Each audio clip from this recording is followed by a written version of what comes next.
Hi everybody, my name is Eli. Hi, I'm Jason. I'm Caden. I'm Jaden. We're the Yahoo and the Torah channel. And we thank you guys very, very much for hanging out with us. We appreciate you all.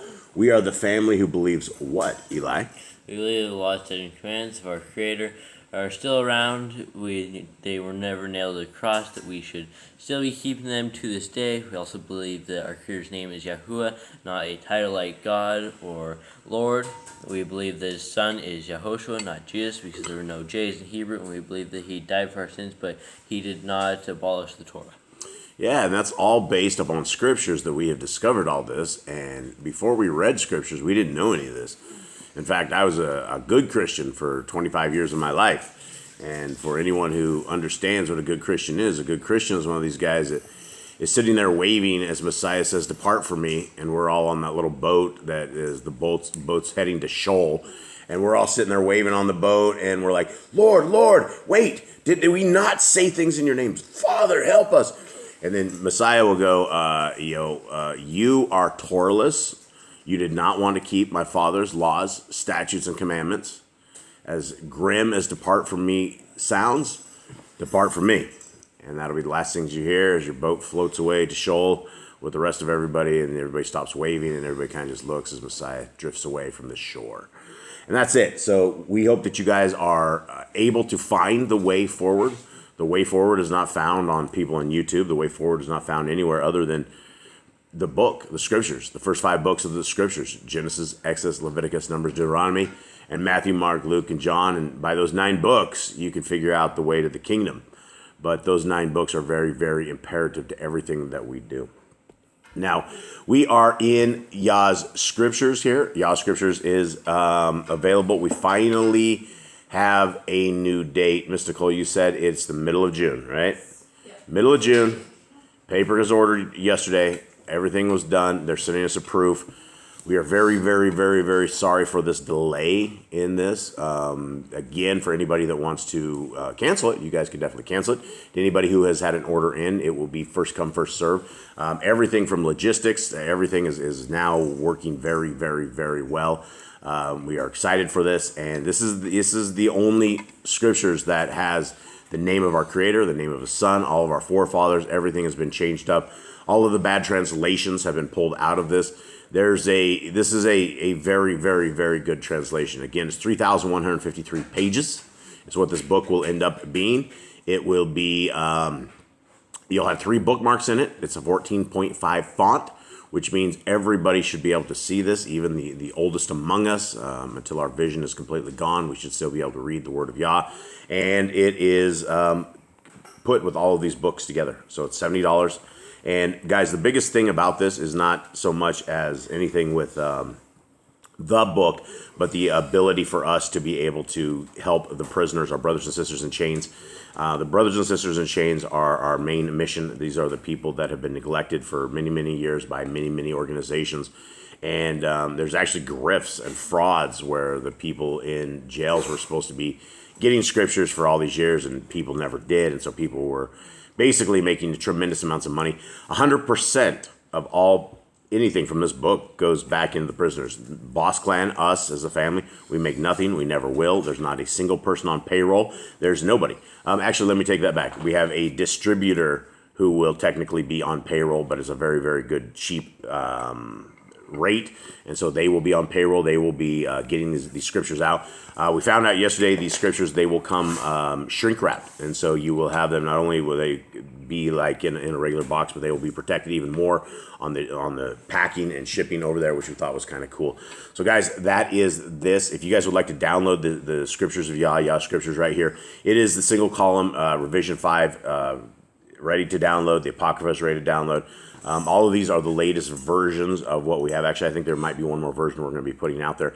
But the eSword versions are all available. And if you guys would like to help the prisoners out, if anybody would like to ship these particular books into prisoners, please send me an email. And these are from Amazon, and we can order these right now, and we can ship 10 of those or at a time or whatever into whatever prisons.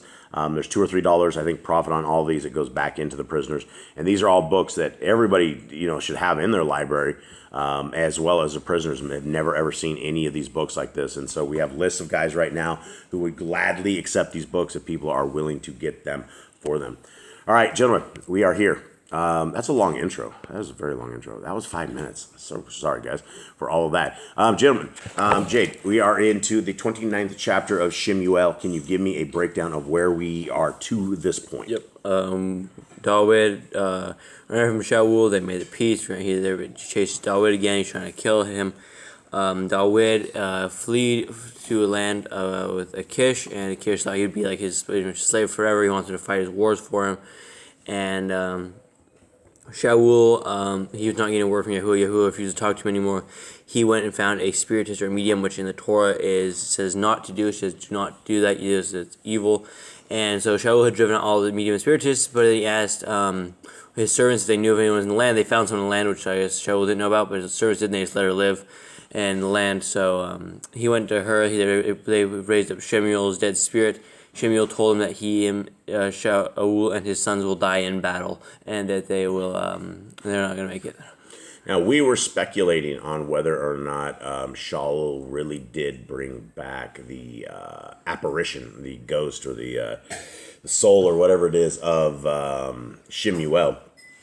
And we didn't know. Well, I don't think any of us know here. We were just kind of guessing, but we have another person. Jeremy threw something in there. He said he did not think that this was SHEMU'EL, that this was a demon, or this was a ghost, or this was like something that was unclean spirit side, that is, once you're gone, you're kind of gone. And so he was very well informed. SHEMU'EL dies and is finally in peace, and he's like sitting there, and it's like, oh, you got to go back real quick and let Shaul know he's going to die. Yeah, and there's obviously something to the witchcraft. There's obviously something to these guys talking to the dead, but whether or not what comes back is these people, it's probably not. And in fact, I would go even further, as there's a lot of ruses. There's always been these ruses where these spiritualists will sit there at a table, and somebody wants to bring back like they're dead, and they will sit there and they will pay this lady. And one particular movie from back in the day is a little satanic movie, but it's called Ghost, and they did that in that movie Ghost. And the ladies that were doing it in that movie were actually frauds as well. They were tricking everybody, and they had this whole thing set up. And these people are just trying to get a glimpse of the people that are long gone and dead, not realizing that they're probably conjuring demons, and these demons are probably attaching to them as well. So anyway, let's continue on. 29. And the Pelishites gathered all their armies at Apocrypha, while Yisrael encamped by a fountain, which is in Yisrael. And the princes of the Pelishites were passing on by hundreds and by thousands, and David and his men were passing on in the rear with Achish. And the princes of the Pelishites said, "Who are these Ephraim?" And Achish said to the princes of the Pelishites, "Is this not David, the servant of Shaul, sovereign of Yisrael, who has been with me these days or these years? And to this day I have been found not in him since he came over." But the princes of the Pelishites were wroth with him, and the princes of the Pelishites said to him, "Send the man back. Let him return to the place which you have appointed for him, and do not let him go down with us to battle, lest in the battle he become our adversary. For with what could he appease his master, if not the heads of these men? Is this not David, of whom they sang to each other in dances, saying, Shaul smote his thousands, and David his 10,000s? And Achish called David and said to him, As Yahuwah lives, you have been straight, and your going out and your coming in with me in the army is good in my eyes. For to this day I have not found evil in you since the day of your coming to me. But in the eyes of the princes, you are not good. And now, return and go in peace, and do no evil in the eyes of the princes of the Pelishites. And David said to Achish, But what have I done? And to this day, what have you found in your servant as long as I have been with you, that I should not go and fight against the enemies of my master the sovereign? But Achish answered and said to David, I know that you are as good in my eyes as a messenger of Elohim. But the princes of the Pelishites have said, Let him not go up with us to the battle. And now, rise early in the morning with your master's servants who have come with you. And as soon as you are up early in the morning and have light, then go. And David and his men rose up early in the morning to return to the land of the Pelishites. And the Pelishites went up to Israel.